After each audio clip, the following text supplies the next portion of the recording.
महाराज जी, मैं पुजारी हूँ। कुछ महिला भक्त मंदिर में बहुत कम वस्त्र परिधान करके आते हैं। हम जब उनसे कहते हैं तो कहते हैं कि हमारी मर्जी, तुम्हें क्या अधिकार। राधे राधे राधे राधे नहीं सुनेंगे। आप कहोगे तो आपके ऊपर वचन और हो सकता है कटुता का व्यवहार हो जाए। कोई प्रश्न करे तो उसका उत्तर दिया जा सकता है। महाराज जी, हम लोग ऐसे वस्त्र पहनते हैं, क्या ठीक है? तो फिर बोल सकते हैं, क्योंकि वो जानना चाहते हैं। राधे राधे राधे राधे और ऐसे आप बोलोगे तो फिर बहुत ही गलत हो जाएगा। बहुत ही गलत शब्द का प्रयोग हो सकता है, बहुत ही गलत शब्द का प्रयोग। संसार का बहुत विचित्र स्वरूप है, क्योंकि जब तक आप नहीं बदलना चाहेंगे तब तक ऐसे केवल फालतू बोलने से नहीं चलेगा। राधे राधे राधे राधे। वो सामने सुधरना चाहे तो उसको हो सकता है। मन और इंद्री की गुलामी को स्वतंत्रता माना गया है। शास्त्र और गुरुजनों की आज्ञा को परतंत्रता माना गया है, इसीलिए प्रभाव नहीं पड़ सकता। अब हमको अपने को बचाना है। यदि मेरी बहन हो तो क्या अपने बहन के अंगों को देखकर मुझे काम आएगा क्या? तो मैं अपनी दृष्टि को पावन करूं। अब समाज को पावन करने की सामर्थ्य भगवान में। राधे राधे राधे राधे। आज की प्रश्नोत्तरी कथा में एक मंदिर के पुजारी जो है वो जो गुरुजी से मिलने आए थे, उन्होंने गुरुजी से पूछा कि कई बार जो है महिलाएं हो या फिर पुरुष हो, अपनी जो वो वस्त्र पहने होते हैं, कपड़े जो पहने होते हैं, वो मंदिर में आने लायक नहीं होते हैं। मतलब छोटे होते हैं या अभद्र जैसा होते हैं। तो क्या हम उन्हें मना करते हैं ऐसे कपड़े आप मंदिर में ना पहन के आए? तो ऐसा हमारा बोलना क्या उचित है या नहीं है? ये प्रश्न उन्होंने जो है गुरुजी से पूछा। तो गुरुजी ने जो है पंडित जी की बात का जवाब देते हुए कहा कि अगर आप उन्हें दबाव बनाए या अपने तरफ से बोले कि आप ऐसा ना करिए, छोटे कपड़े पहन के जो है आप मंदिर पे ना आए, ये ऐसे कपड़े पहनने की जगह नहीं है।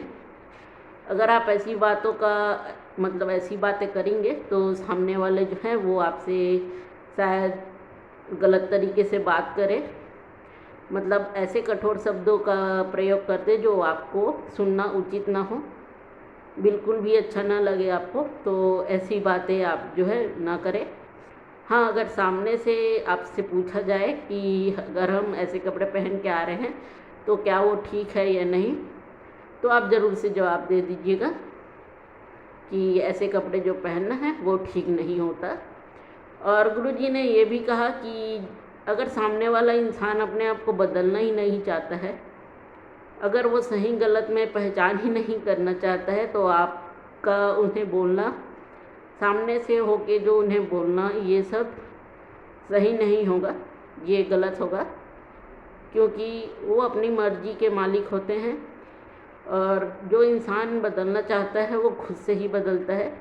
दूसरे के बोलने या कहने से या डांटने से कोई इंसान नहीं बदल सकता।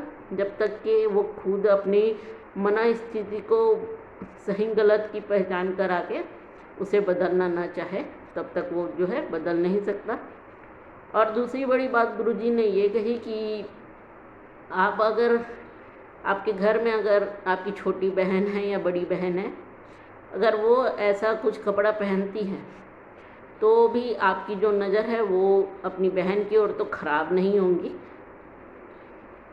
आपकी नज़र जो है वो गलत तरीके से तो आपकी बहन को नहीं देखेंगी ना। तो इसी प्रकार जो है आप बाकी महिला को भी इसी नज़र से देखिए।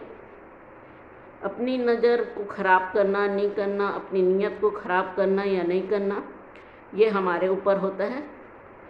तो कोई भी कैसा भी कपड़ा पहने या कुछ भी, उससे हमें कोई फ़र्क नहीं पड़ना चाहिए। अगर हम सही हैं, सही नीयत है, हमारी सही सोच है, तो हमारी जो नीयत है वो किसी की ऊपर भी कभी ख़राब नहीं होंगी। तो गुरुजी ने पंडित जी के जो है सवालों का जवाब इस प्रकार दिया। गुरुजी ने किसी भी तरीके से जो है छोटे कपड़ों का विरोध नहीं किया है और ना ही इस बारे में किसी को विरोध करने के लिए कहा या ऐसा कहा कि मतलब मंदिर में पहन के आना उचित नहीं है या अनुचित है, या जो भी उन्होंने किसी भी तरीके के गलत शब्दों का प्रयोग नहीं किया है। उन्होंने कहा कि किसी को गलत बोलने से अच्छा है कि हम अपने आप में सुधार करें हम अपने मन को समझाए, अपना काम खुद करें। अगर हम अपनी नीयत सही रखेंगे तो सब कुछ सही है, और अगर हम अपनी नीयत गलत रखेंगे तो सब कुछ गलत है, उन्होंने ये कहा। तो पंडित जी भी उनकी बातों को बिल्कुल अच्छे से समझ गए, और उनके साथ साथ जो है हम लोग को भी बहुत अच्छी जो शिक्षा है वो मिली है कि कोई भी इंसान जो है किसी की बातों को सुन के या समझ के कभी नहीं समझ सकता है, कभी अपने अंदर जो है वो बदलाव नहीं ला सकता जब तक कि वो खुद बदलना ना चाहे। तो आज की जो प्रश्नोत्तरी कथा है वो यहीं तक रही। कल आप सबसे फिर से एक नए दिलचस्प जो सवाल जवाब होंगे उनके साथ मुलाकात होगी, ताकि हमको जो है गुरुजी से और कुछ अच्छा सीखने को मिल सके। तो आप सभी से कल फिर से मुलाकात होगी। तब तक के लिए आप सभी को हमारी ओर से राधे राधे।